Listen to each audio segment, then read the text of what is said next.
OBC મંત્રાલય અલગ કરવાની માંગ પર અપક્ષ ધારાસભ્ય ધવલસિંહ ઝાલાએ ટેકો જાહેર કર્યો છે। ઓબીસી મંત્રાલય અલગ માંગને હું સમર્થન કરું છું।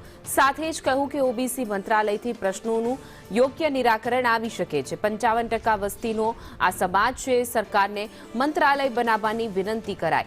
હરિભાઈ ચૌધરીની માંગને અપક્ષ ધારાસભ્ય ધવલસિંહ ઝાલાએ ટેકો જાહેર કર્યો છે। ઓબીસી મંત્રાલય અલગ માંગને હું સમર્થન કરું છું તેવું નિવેદન પણ આપ્યું।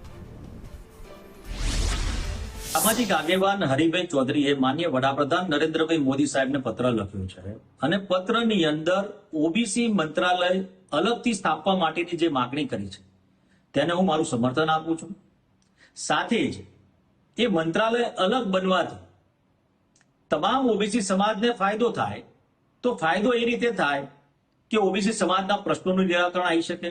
તેમાં રહેલા શિક્ષણનો ક્યાંક અભાવ, રોજગારી અને જે પ્રકારની એમની માંગણીઓ છે એ માંગણીઓને સંતોષવા માટે એક સુવ્યવસ્થિત નીતિગતબદ્ધ રીતે એ વાત મંત્રાલય સુધી પહોંચી શકે ને એનું નિરાકરણ આવી શકે, એના માટે જે માંગણી કરવામાં આવી છે એનું મારું સમર્થન છે। સાથે જ આખા ભારત દેશની અંદર 51%થી પણ વધુ વસ્તી ધરાવતો આ સમાજ છે, ઓબીસી સમાજ।